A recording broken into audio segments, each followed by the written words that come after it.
Bonjour à toutes et à tous, bienvenue sur Agile Toolkit. Donc aujourd'hui, nouvelle vidéo sur le thème de l'IA, mais ça ne sera pas agilité et IA, mais plutôt DevOps et IA. En tout cas, bon, je vais vous expliquer un petit peu, mais on va essayer de faire écrire des release notes d'applications par les différentes intelligences artificielles comme d'habitude. Donc tout d'abord, une petite explication, quel est le rapport entre agilité, DevOps et une release note. Bon, alors le DevOps, bon, d'après moi, c'est agile. Donc ça peut se discuter, mais en gros, en résumé, le DevOps va faire que énormément de corps de métier vont devoir travailler ensemble, hein, les devs et les ops, hein, si on veut simplifier. Donc ça rentre dans le cadre de l'agilité, la collaboration entre différents groupes de personnes. Et l'autre chose, c'est que le DevOps est parfaitement cohérent avec le principe itératif qui est introduit avec l'agilité, parce que avec l'agilité, on va vouloir livrer une application ou du moins une version, même s'il n'y a pas de release à la fin de chaque itération, à la fin de chaque sprint.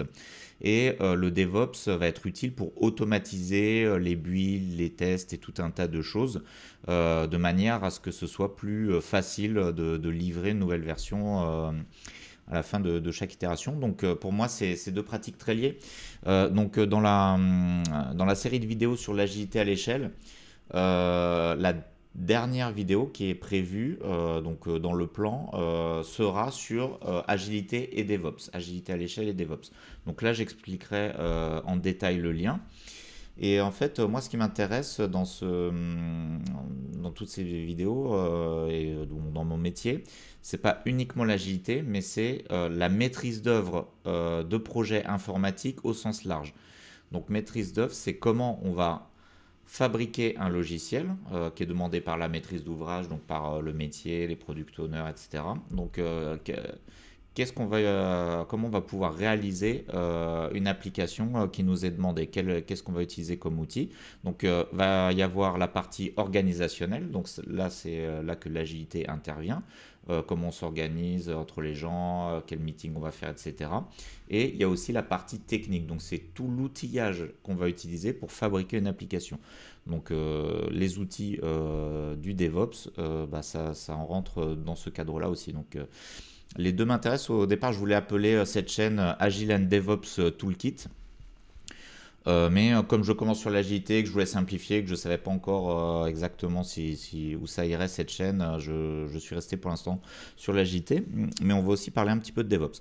Alors, une release note, voilà, en quoi ça rentre dans le cadre du DevOps. Alors bon, c'est un peu spécial, une release note, c'est assez simple, c'est une petite chose, mais voilà, c'est quelque chose qu'on va pouvoir avoir envie qu'on aura envie d'automatiser éventuellement dans le cadre d'un processus de release, hein, où il y aura tout un tas de choses, faire des tests, automatiser ou non, faire des builds, des déploiements, etc. Et il y a une petite partie, la release note. Alors pourquoi je vous propose ce use case. Donc dans toute cette série de vidéos sur l'IA, je voudrais voir dans quelle mesure on pourrait utiliser l'IA pour automatiser le métier, les métiers de l'agilité, éventuellement les métiers du DevOps et tout ça. Donc il y a énormément de choses, énormément de use cases. Et j'en teste plein. Donc à titre personnel, je fais des expériences que vous ne voyez pas dans les vidéos parce que je veux vous montrer des vidéos que quand j'ai fini mes expériences et que j'ai obtenu quelque chose de concluant, que je sais l'utiliser. Générer une release note, c'est quelque chose d'assez simple, de très simple par rapport à d'autres tâches comme par exemple fabriquer les slides d'une revue. Bon, ça c'est compliqué, c'est quelque chose sur lequel je travaille aussi. Bon, j'ai pas réussi à obtenir ce que je veux de l'IA, mais bon, générer une release note, j'ai à peu près réussi à obtenir quelque chose, donc c'est l'objet de cette vidéo. Alors, ça va être un petit peu compliqué quand même cette vidéo, même si une release note c'est quelque chose d'assez simple. Je vais vraiment vous expliquer, vous montrer le use case entièrement éventuellement pour que vous puissiez le reproduire chez vous et vous servir de cette vidéo pour intégrer l'IA dans vos pipelines DevOps pour la partie release note par exemple. Bon, en réalité, je vais même pas aller jusqu'au bout parce qu'il y a déjà beaucoup de choses à faire pour la première version. En tout cas, voici le plan. Donc la vidéo va être tellement compliquée qu'il nous faut un plan. Donc tout d'abord, je vais utiliser une véritable application, un exemple très concret. Donc moi je suis consultant freelance, mais je ne peux pas évidemment vous présenter une application d'un client, etc. pour des raisons de confidentialité. Donc je vais quand même vous présenter une application qui est une application personnelle parce que je fais partie d'un club de cinéma, de ciné-club, où on regarde un film par semaine avec des amis, hein, on a une dizaine de personnes, et on a développé une petite application pour organiser nos choix de films et pour noter les films. Voilà, donc ça c'est une application privée, on va dire, qui n'est pas du tout publique, mais voilà, qui nous appartient, donc je peux vous la présenter parce que c'est la mienne, entre guillemets. Et donc je vais d'abord vous présenter cette application très brièvement pour que vous compreniez de quoi elle retourne, pour vraiment partir d'un exemple très concret. Ensuite, bref passage sur qu'est-ce qu'une release note, voilà, juste pour poser les bases très simplement. Ensuite, je vais vous montrer la release note écrite à la main à partir de Gitlog. Ensuite, je vais vous présenter le système de notation de l'IA comme à chaque fois, hein, donc ça vous connaissez déjà dans les précédentes vidéos sur l'IA. Ensuite, on va faire écrire les release notes par chacune des IA et on va les noter, chacune des IA, et à la fin, une petite conclusion. Donc tout d'abord, je vais vous présenter l'application CinéPS. Donc c'est pour un petit club de cinéma, donc de mes amis et moi. Donc le plus simple, c'est voilà que je vous présente cette application. Donc là, en haut, j'ai anonymisé l'application, donc il n'y a aucun vrai pseudo et en plus c'est des données de pré-prod, donc il n'y a pas de vraies données dedans, mais c'est pour vous montrer. Donc on a une page qui permet à des gens de faire des propositions de films et aux autres personnes de voter, donc avec une petite cinématique de vote. On a une page historique où on va voir les films qui ont été vus par le passé. Donc voilà, ici vous avez un tableau par semaine. Par exemple, ici vous avez un tableau où il y a des votes. Bon, il y a un système de score, je ne vous explique pas dans les détails. Et une fois qu'on a vu un film, par exemple Anabi ici, eh bien, les gens vont pouvoir donner une note. Et puis voilà, donc ça fait vivre une petite communauté. On a aussi une page avec des statistiques sur les films et sur les notes, etc. Donc voilà, c'est une petite application personnelle qu'on développe pour ce ciné-club entre amis. Voilà, c'est juste pour que vous ayez le contexte, pour que vous ne soyez pas perdus. Donc, qu'est-ce qu'une release note? Alors, pour qu'on soit bien tous d'accord, une release, avant tout, c'est la publication d'une nouvelle version d'un logiciel. Et par publication, ça veut dire que le public, les utilisateurs vont pouvoir y accéder. Il y a des tas de versions qui ne seront pas des releases, qui ne seront pas publiées, qui pourraient être des versions internes. Mais la publication, ça veut dire qu'on propose au public la version et le public, les utilisateurs peuvent l'utiliser. Et donc, le but de la release note, c'est d'informer ces utilisateurs des nouvelles features qui ont été introduites dans cette version, des bugs corrigés, des optimisations, éventuellement tout un tas d'autres choses. Donc je ne rentre pas dans les détails. Je vous donne un exemple très concret de release note. La plupart d'entre nous, on utilise des tas de logiciels, on ne lit jamais les release notes. Hein, en général, c'est assez rare, sauf quand on utilise des logiciels dans un milieu professionnel qu'on cherche à intégrer, etc. Par exemple, voilà, donc moi il y a un jeu vidéo que j'aime bien auquel je joue, c'est Cities Skyline 2, un city builder, etc., qui est sorti il n'y a pas très longtemps, il y a quelques mois ou il y a un an, je ne sais pas. Et ils font souvent sur ce jeu vidéo des mises à jour où ils rajoutent, ils corrigent des bugs, ils rajoutent des nouvelles fonctionnalités, etc. Donc chaque fois qu'il y a une nouvelle version qui sort, donc dans Steam, on voit la release note du jeu. où ils expliquent les bugs qu'ils ont corrigés, les changements de mécanique de jeu qu'ils ont fait, les nouveaux bâtiments qu'on peut construire, etc. Donc à chaque fois qu'il y a une nouvelle version importante, ben, je lis cette release note rapidement pour être au courant de ce qui s'est passé ben, voilà, de cette nouvelle version au moment où je vais jouer. Donc ça voilà, c'est un exemple très concret. Bon, et donc la release note, alors je le précise parce qu'en discutant avec des gens, je me suis rendu compte que c'est pas forcément évident, surtout si on n'a pas l'habitude d'en écrire ou même d'en lire des release notes. C'est pas exactement la même chose que le git log parce que le fichier git log, les logs de git, ça va être dans un but technique. Ça va contenir tous les commentaires de commit qui sont faits par exemple dans une release donnée. Mais il peut y avoir plein de commits sur le même sujet, il peut y avoir des commits très techniques, donc ils ne vont pas forcément intéresser les utilisateurs. Si on a une application qui est ouverte au public à des gens non techniques, etc., la release note, normalement, doit synthétiser ce qui est écrit dans le git log pour que ce soit lisible, plus simple, et doit enlever tout ce qui est trop technique ou redondant. Mais ceci dit, on peut générer la release note à partir du git log. Et c'est ce que nous, on va faire. On peut écrire la release note directement, manuellement, comme ça, la personne en charge de l'application, le product owner ou les développeurs, je ne sais pas, peuvent très bien écrire directement la release note en se souvenant de ce qu'ils ont fait dans cette version. On peut écrire la release note à partir d'un backlog de sprint ou d'un backlog produit, etc., dans Jira par exemple. On peut aussi le faire à partir de GitLog. Donc nous, on va utiliser GitLog parce que c'est ce qui est le plus simple, mais on fera peut-être d'autres essais dans d'autres vidéos plus tard avec d'autres sources de données. Donc, je vais vous montrer maintenant, alors je ne vais pas rédiger devant vous la release note parce que je l'ai déjà faite. Donc, release note rédigée à la main. Donc, j'ai pris le git log plus ma mémoire. Alors sur cette application, il y a plusieurs personnes qui développent, mais c'est une application personnelle pour le club de cinéma, comme je vous ai dit. Je suis le seul à avoir développé sur cette release, donc je m'en souvenais bien. Je l'ai écrite moi-même, directement, en Markdown. Ah oui, alors avant de vous montrer la release écrite à la main, je vais vous montrer, ici c'est notre GitHub où on développe cette application. C'est toutes les releases. Alors là, vous avez une petite affiche parce que on donne à nos releases un nom de film qu'on a vu par le passé. Mais voilà, en gros, ici, la release précédente, version 2.3 pour cette release. Vous avez les nouvelles fonctionnalités, page profil, page historique, page statistique, etc.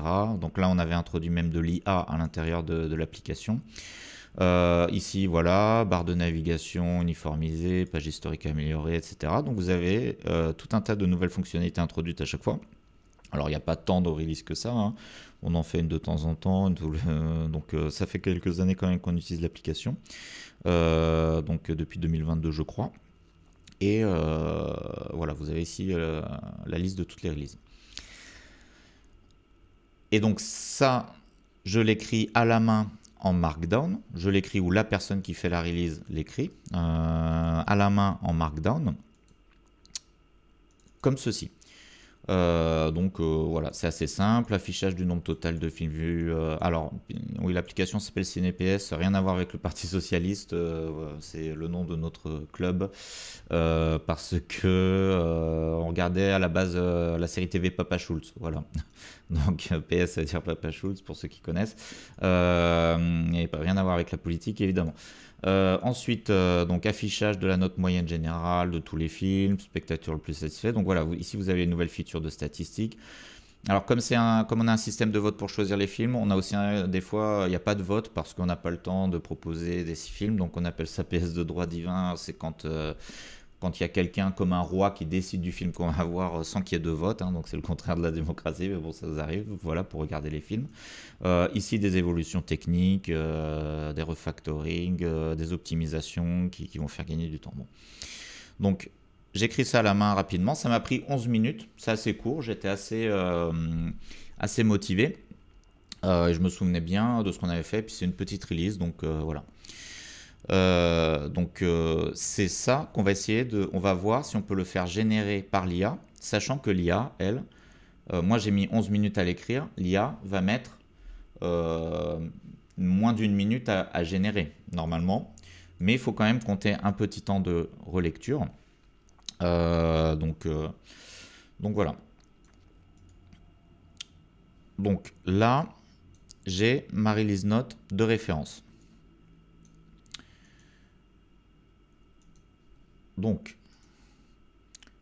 partie suivante, le système de notation, bien évidemment, comme à chaque fois. Je vous présente comment on va noter les différentes IA. Alors, je vous ai présenté ma référence très rapidement. 5, l'IA aura 5 lorsque elle va faire une release note aussi bien ou mieux même que celle que je propose. Donc on va essayer de juger de ça. 4 release note presque aussi bien. Donc voilà, c'est tout bien, mais bon, c'est pas aussi bien. C'est voilà, bon, alors c'est subjectif. Hein, mais, voilà, quand on verra les résultats proposés par l'IA, je vous dirai ce que j'en pense et pourquoi je note comme ça. 3 release note correcte mais peut mieux faire. Et ça sera le cas où la release note est incomplète. 2 release note comportant des erreurs. Donc dans tous les tests que je fais avec l'IA, on sanctionne très durement les erreurs. Donc c'est-à-dire dès qu'il y a une erreur, vraiment une véritable erreur, eh bien l'IA ne peut pas avoir la moyenne. Parce que quand il y a des erreurs, ça veut dire qu'on ne peut pas faire confiance à l'IA pour faire le travail à notre place. Et voilà, c'est un gros problème. Que ce soit incomplet, ok, on peut compléter, etc. Mais qu'il y a des erreurs, c'est très grave. Et puis en plus, on pourrait très bien ne pas s'en rendre compte, etc. Donc si on commence à utiliser l'IA très souvent et à se reposer dessus, on ne veut pas qu'il y ait d'erreurs. Que ce soit incomplet, ok, mais des erreurs, non. Donc sanction, c'est 2. 1, c'est release note fausse. En gros, fausse, ça veut dire que presque tout a une erreur. Et 0, c'est soit l'IA n'est pas capable de générer une release note, soit la réponse n'a aucun sens. Donc voilà, c'est la même chose qu'on a fait dans les précédentes vidéos sur les use cases de l'agilité ou sur la génération des templates. Et enfin, ici, alors je vais quand même agrandir pour que vous voyez bien. Alors le prompt est assez long. J'ai rédigé un prompt que je vais vous... Alors voilà, donc ici vous avez des notes, mais c'était avec un ancien prompt. Donc là ça spoil un peu, mais c'est pas grave. J'ai amélioré le prompt suite à mes premiers tests. Et voilà. Je vous lis le prompt. Donc déjà, on va donner un extrait de Git log, c'est-à-dire tous les commits qui correspondent à cette release. Donc c'est l'input qu'aura l'IA pour rédiger la release note. Ensuite, je vous lis le prompt. Donc, je parle à l'IA. Je te fournis un extract de Gitlog en input et voici les instructions que tu dois suivre. La sortie doit être en français. Le format de la sortie doit être du Markdown. Donc j'imagine que vous connaissez, afin que je copie-colle la release note générée dans GitHub. Donne-moi une sortie comme une citation de code au format Markdown.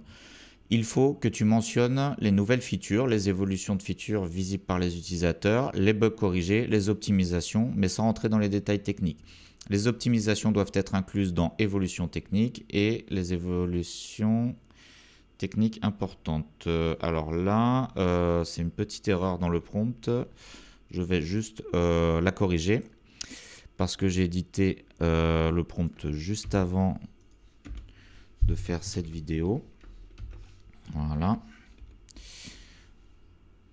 Donc c'est du presque direct, donc sans trucage.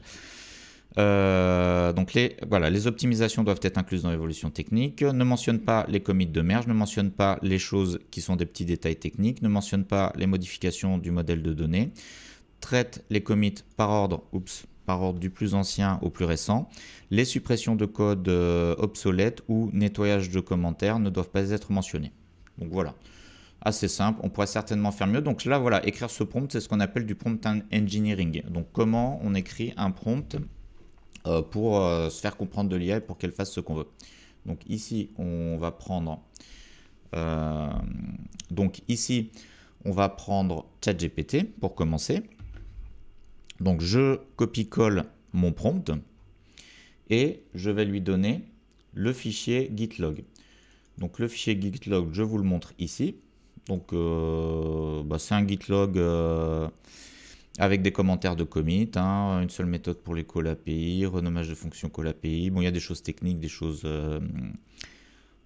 fonctionnelles, historique édition de la semaine par admin, gestion des PS de droit divin, ouais, il y a des commits de merge, etc. Bon, c'est du classique. Donc là, je vais pouvoir carrément lui glisser, déposer le fichier. Et on va laisser ChatGPT générer cette release note. Voilà, donc c'est déjà fait. Donc là, je peux faire copier. Je vais mettre ça dans un petit logiciel de Markdown, un petit site web pour le lire plus facilement. Et voici le résultat proposé par ChatGPT. Donc, je vais devoir lire tout moi-même pour juger pour juger si c'est conforme à ce que j'ai écrit. Alors là, bon, vous êtes un peu obligé de me croire sur parole, mais vous pourriez vérifier vous-même en faisant des captures d'écran et en lisant ce que je vous ai déjà présenté. Alors, je pourrais aussi vous fournir je pourrais vous fournir éventuellement le gitlog si vous voulez vérifier par vous-même. Mais bon. Donc, ajout des statistiques pour le spectateur le plus satisfait, nombre de notes données par chaque membre. Bon, là, la formulation n'est pas très bien. Nombre de notes données par chaque membre pour le spectateur le plus satisfait, oui, mais ça prête à confusion. Introduction de la moyenne générale de tous les films avec une infobulle explicative, ça c'est bon. Ajout d'un tableau de classement de films gagnants contenant le nombre de notes. Alors non, on a ajouté le nombre de notes au tableau de classement des films gagnants. Donc là, c'est pas bon. Mise en place d'une fonctionnalité pour identifier le meilleur proposeur en fonction des notes des films gagnants. Alors non, c'est pas bon non plus. C'est pas bon parce que la fonctionnalité existait déjà. Donc je sais pas comment il a inventé ça. Bon. Évolution des fonctionnalités. Alors, possibilité pour l'administrateur d'éditer les PS de droit divin dans l'historique des semaines. Alors, on a introduit le concept de PS de droit divin. Bon, la formulation n'est pas très claire, mais bon, c'est à peu près OK. Correction de bug, aucun correctif spécifique mentionné. OK, évolution technique. Refactorisation pour unifier les appels API de tous les verbes HTTP dans une seule méthode. Pourquoi pas, même si c'est très technique. Renommage de fonction call API en call API get. Bon, ça c'est un détail technique qu'on n'aurait pas envie de voir en réalité. Et c'est plus compliqué que ça, donc ça n'explique pas tout ce qui a été fait au niveau de ces renommages de call API. Intégration d'un fichier d'environnement off.php dans toutes les pages. Pourquoi pas, c'est pas très bien expliqué, mais ok. Variabilisation des paramètres liés à la période de vote et aux identifiants API. Ok, donc ça c'est technique. Alors, qu'est-ce qui est de l'ordre du détail technique ou de la chose technique qui peut intéresser les gens? Bon, ça c'est très subjectif, c'est difficile à évaluer, donc on va pas trop lui en tenir rigueur sur cette dernière partie, même si moi je crois pas que je l'ai mis dans ma release note à moi. Mais ce qui me dérange, c'est qu'il y a quand même des choses qui induisent en erreur ici. Donc je suis pas très satisfait de cette release note. Je vérifie quand même que j'ai bien mis le bon fichier. Oui, c'est bien ça. Donc je suis surpris parce que dans mes tests juste avant, si vous vous souvenez de la note que j'ai effacée tout à l'heure, j'avais mis 3. Donc c'était bien mais incomplet. Là pour moi il y a des erreurs d'interprétation. Alors c'est pas complètement faux, mais voilà, donc je mets 2. Donc c'est moins bien que le test que j'avais fait avant, alors que j'ai fait normalement un meilleur prompt. En fait, ce que j'ai rajouté dans mon prompt, c'est ne pas mentionner tout un tas de choses, traiter les commits par ordre du plus ancien au plus récent, je l'ai rajouté, etc. Bon, en fait l'IA c'est pas déterministe, hein. Faut faire plusieurs tests et parfois on peut avoir un très bon résultat du premier coup et parfois un mauvais résultat. Donc c'est un petit peu le problème avec l'IA. Maintenant, on va tester Claude pour voir. Hop. Donc on teste Claude. On va voir si Claude est capable de faire mieux que ChatGPT.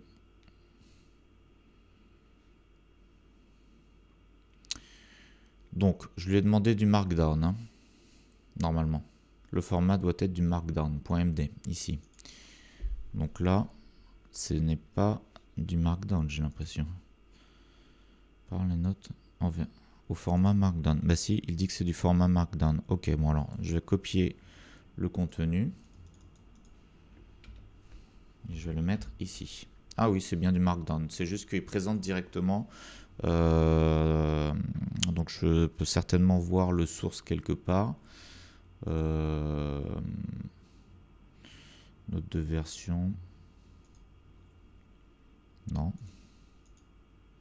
Ok, bah bon. C'est pas grave, on a obtenu du Markdown de toute façon. Donc on peut le lire ici, on peut aussi le lire directement dans Claude, qui nous le présente d'une manière agréable. Note de version, nouvelle fonctionnalité, ajout du nombre total de films vus en PS dans les statistiques. C'est bon, ajout de la moyenne générale de tous les films dans les statistiques avec une infobulle explicative. C'est bon. Ajout du nombre de notes données par chaque membre dans les statistiques. Spectateur le plus satisfait, c'est bon. Ajout du nombre de notes reçues dans le tableau de classement des films gagnants. C'est bon. Ajout du nombre de notes reçues par les films gagnants pour chaque proposeur dans la section meilleur proposeur. C'est bon aussi. Bon, alors c'est que des statistiques très simples, hein, c'est que des toutes petites évolutions, donc c'est pas très intéressant. C'est certainement un peu ennuyeux à suivre, mais bon, c'est un passage obligé si on veut vraiment noter. Gestion et affichage des PS de droit divin. Alors gestion, ça j'aime bien parce que voilà, la PS de droit divin, voilà, on a introduit la gestion et affichage aussi dans l'historique lors de l'édition de la semaine par l'admin. Donc très bien, évolution technique, mise en place de variables d'environnement pour la gestion de la période de vote. Alors excusez-moi, je clique un peu partout. Alors, évolution technique, mise en place de variables d'environnement pour la gestion de la période de vote et identifiant de connexion API. Oui. Refactorisation, optimisation des appels API pour améliorer les performances. Oui. Donc là, si on regarde avec ma release note à moi, sur les évolutions techniques par exemple, ça correspond un peu plus. Moi, qu'est-ce que j'avais mis? Optimisation, donc ça a été mentionné par Claude. Suppression des call API inutiles, refactoring des fonctions call API pour plus de maintenabilité, fichier environnement pour stocker. Donc là, variable d'environnement pour la gestion de période de vote, et les identifiants de connexion call API, voilà. Bon bah là, moi je trouve que c'est vraiment très bien. Donc c'est super. Donc je vais mettre une note, je vais mettre une bonne note. Ben, je pense que c'est 5. Hein. Alors je vais compter le nombre de points. Là il y a 6 points, moi dans la mienne. Est-ce qu'il y avait 6 points aussi? Oui, il y avait 6 points, sauf que j'avais fait, j'ai séparé en page statistique et PS de droit divin, deux grosses features. J'avais regroupé les statistiques et la PS de droit divin. Là, ça n'a pas été fait, c'est pas très grave. Est-ce que c'est mieux, moins bien? Bon, c'est très légèrement moins bien. Je vais mettre... Mais bon, c'est vraiment pas beaucoup moins bien. Donc, on va mettre 4,8. Voilà, c'est presque parfait à mon sens. Donc maintenant, dernière IA, on va tester avec Gemini. Donc ici, oups, non, c'est là qu'il faut écrire. Donc Gemini, on ne peut pas lui donner le fichier, il me semble. Voilà, donc file type is not supported. Donc, mais c'est pas grave parce que le fichier, c'est un fichier texte. Donc, je vais lui écrire, voici le git log. Mais c'est quand même embêtant parce que si c'était pas un fichier texte, bon, on pourrait avoir... Ah non, c'est pas ce que je voulais faire. Je vais l'ouvrir comme ça. Et CTRL A, CTRL C. Hop. Donc là, c'est vraiment le git log écrit brut de décoffrage en texte, hein, tout simplement. Hop. Donc, on le laisse générer. Donc là, il nous fait un petit peu de blabla. Il nous écrit du markdown. Et on va pouvoir copier le code et le mettre dans notre petit viewer de markdown. Donc c'est quand même assez rapide. Et alors, il faudrait regarder combien de temps ça dure la relecture. Bon, c'est vrai que j'ai un peu vite et que je l'écris moi-même à la main, donc je sais exactement ce qu'il faut qu'il y ait. Mais normalement, la première rédaction, ça m'a pris 11 minutes, ce qui est assez rapide. Ça pourrait prendre beaucoup plus de temps. Ça pourrait prendre jusqu'à 30 minutes, peut-être sur une release plus grosse. Et là, on passe de 11 minutes à 1 minute. enfin même pas, de génération, plus, je sais pas, moins de 5 minutes de relecture. Donc c'est quand même avantageux, on gagne du temps. Donc c'est un use case où l'IA peut nous aider. Alors dans le cas de Claude, ça peut nous aider. Dans le cas de ChatGPT, c'était plutôt un échec. Historique. Alors, voilà, donc là, il écrit en anglais. Alors, je ne comprends pas pourquoi il écrit en anglais, parce que j'ai spécifié dans mon prompt, la sortie doit être en français. Donc, c'est la première chose. Donc, je ne sais pas pourquoi il écrit en anglais. Alors, du coup, je vais quand même lire pour voir si c'est correct ce qu'il écrit. Alors, on remarque aussi que c'est beaucoup plus long. Bon, c'est étonnant. Historique, bon, je vais vous traduire en français. Ajout de la possibilité pour les admins d'éditer l'historique de la semaine en incluant la gestion de la pièce de droit divin. Oui, ce que ça signifie exactement nécessite clarification. Bah, ça c'est quelque chose qu'on ne veut pas voir dans une release note parce que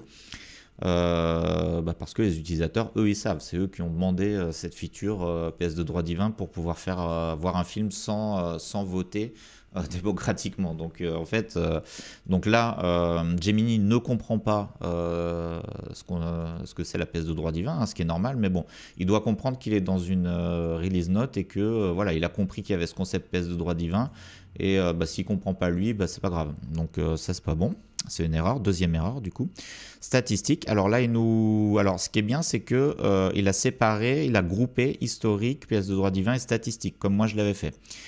Implémentation du calcul de la moyenne générale, ça c'est bon. Ajout de la feature pour afficher le nombre total de films vus en PS, c'est bon. Introduction des statistiques sur le meilleur proposeur en incluant le nombre de notes reçues par le film gagnant. Alors, non, là, les statistiques de meilleur proposeur étaient déjà présentes et la seule chose qu'on a rajouté, c'est dans ce tableau de statistiques le nombre de films gagnants. Donc là, c'est faux. C'est incorrect. Calcul du nombre de notes données pour chaque membre pour identifier le spectateur le plus satisfait. Bon, ça c'est pas bon non plus. Il a mal compris certains commentaires de commit. C'est quelque chose qui existait déjà avant en fait et qui a été modifié. Ajout breakdown, ça veut dire quoi? Breakdown of the number of ratings in the ranking of winning films.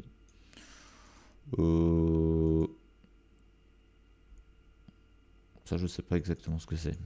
Bon, je comprends pas. C'est pas grave. On n'en tient pas compte. Amélioration, call API, simplification des call API pour une meilleure efficacité et maintenance. Donc ça, c'est bon. Changement de modèle. Alors, remplacement de machin. Bon, ça, c'est très technique. C'est le modèle de données. J'avais explicitement demandé. C'est où? C'est ici. Ne mentionne pas les modifications du modèle de données. Et là, il nous met directement, donc il ne respecte pas du tout les consignes en fait, je ne sais pas pourquoi, mais voilà. Donc il nous met une modification du modèle de données, hein, et puis même il écrit model change. Ensuite, technical change, refactoring, consolidated API calls into single method of various HTTP verbs. Ok, bon ça c'est assez technique, mais bon c'est vrai, c'est ok s'il le met, c'est pas grave. Variable d'environnement, ajout des environnements de variables pour la fin de période de vote et connexion API, c'est bon. Ajout, donc ça c'est un peu la même chose que le truc d'avant, mais c'est pas grave. Bug fix, pas de bug fix. Note. Alors là, il nous donne des commentaires. Alors ça devrait pas faire partie d'une release note, mais bon. Clarification nécessaire pour PS de droit divin. Là. Bon. Je ne sais pas si ça fait vraiment partie de la release note.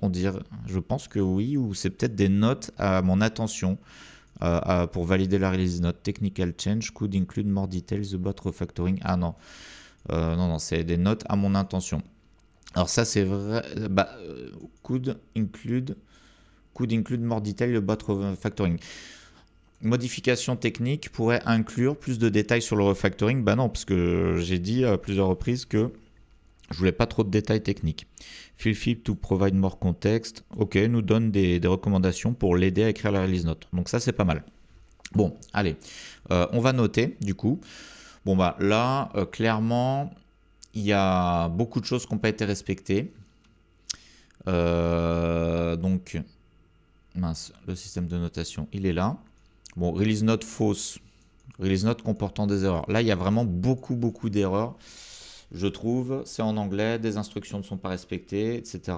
Donc, on peut pas mettre autant que ChatGPT. Allez, je vais mettre 1,5. C'est pas complètement faux, hein. Il y a même des trucs pas mal, mais il y a quand même trop d'erreurs. Donc voilà, alors je suis un petit peu étonné parce que j'avais fait un test avant où c'était ChatGPT le mieux, je sais plus combien c'était, 3, 2,5. Bon, on va regarder l'historique très rapidement. Voilà, c'était 3, 2,5 et 1 dans mon test juste avant de faire cette vidéo. Et donc, enfin, c'était pas le même jour, je pense, mais c'était hier ou avant-hier. Et là, eh bien, Claude fait mieux. Alors, j'ai changé le prompt, j'ai amélioré le prompt. Donc, ça mériterait de refaire d'autres tests hein, pour valider, parce que si on n'a jamais le même résultat, c'est quand même dommage. Mais en tout cas, moi, ce que je tire comme conclusion, c'est que c'est quand même déjà valable, c'est quand même une release note, c'est quand même du markdown, donc il manque pas grand chose pour que ce soit vraiment exploitable. Hein. Sachant qu'on peut supposer que si je refais plein de tests, par exemple plein de tirages avec Claude, peut-être que ce prompt lui convient parfaitement et qu'à chaque fois ce sera bon. Donc cet exercice, sur cette petite application CinePS, cette application personnelle, je ferai l'exercice de faire générer la release note à chaque fois pour voir, et puis je vous tiendrai au courant, je vous dirai si c'est fiable ou pas, ChatGPT pour gérer une release note. Alors, pour aller plus loin, comment on peut aller plus loin? Donc dans ChatGPT, il y a une feature, moi j'appelle ça Custom GPT, le GPT. Donc vous pouvez faire un agent custom de ChatGPT où vous lui donnez un prompt, vous stockez votre prompt, c'est comme un programme, et puis vous pouvez lui donner beaucoup plus d'informations. Que là, j'ai juste fait un petit prompt texte et on lui a donné en input uniquement le fichier GitLog. Mais en réalité, on pourrait aller beaucoup plus loin. Alors, je suis resté sur un cas simple parce que pour démarrer et aussi parce que de cette manière, je peux tester les 3 IA avec les mêmes inputs. Donc les Custom GPT, ce que j'appelle Custom GPT, ce que je viens de vous montrer, je sais le faire avec ChatGPT. Mais avec les autres, je ne sais pas et je ne sais même pas si c'est possible. Donc voilà, pour démarrer, on a fait simple. Mais on pourrait faire quelque chose de plus sophistiqué avec Custom GPT que j'ai déjà essayé et ça marche mieux en réalité. Donc on aura des meilleurs résultats avec un prompt plus costaud, avec plus d'exemples, avec une base de connaissances sur l'application. Qu'est-ce qu'on pourrait faire d'autre? Alors donner plus que le GitLog. Alors, qu'est-ce qu'il peut y avoir de plus que le GitLog? Je vous ai dit le backlog produit ou le backlog du sprint ou le backlog des sprints qui ont conduit à cette release. Donc, ça peut être un extract de Jira ou d'une autre application ou de version 1. Alors, pour cette application personnelle, on n'utilise pas Jira, on utilise Trello, un petit Trello, voilà, très simple. Mais on pourrait très bien extraire les tickets Trello. On pourrait extraire les issues de GitHub qui sont corrigés. Donc dans GitHub, on a des issues qui correspondent aux bugs, remontées par les utilisateurs, où il y a des descriptions, etc. Donc on pourra aussi donner ça à l'IA, mais ça, donc il y a plus d'informations. Hein. Il y a aussi des captures d'écran. Dans Trello, il peut y avoir des dossiers de conception quand on fait des grosses features, etc. Mais on pourrait donner tout ça à l'IA. ChatGPT, la version payante que j'ai, hein, version 4.0, elle peut prendre toutes sortes de fichiers en input. Et autre chose qu'on pourrait donner, c'est plein d'exemples de release notes déjà écrites. Notamment dans le cadre d'un custom GPT. Voilà. Je ferai peut-être une vidéo avec ChatGPT pour la version renforcée, pour vous dire si ça vaut le coup ou pas. En tout cas, on va s'arrêter là pour aujourd'hui. Donc au niveau des notes de 4,8, 1,5, j'ai mon petit tableau de 4,8, 1.5. et je le ferai évoluer si jamais on fait d'autres tests là-dessus. Donc petit tableau qu'on a utilisé déjà pour les use cases précédents autour de l'agilité.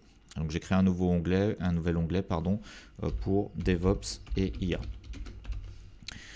Je vous remercie pour votre attention, j'espère que ça vous a intéressé et je vous dis à bientôt pour de nouvelles vidéos pour tester de nouveaux use cases sur l'IA.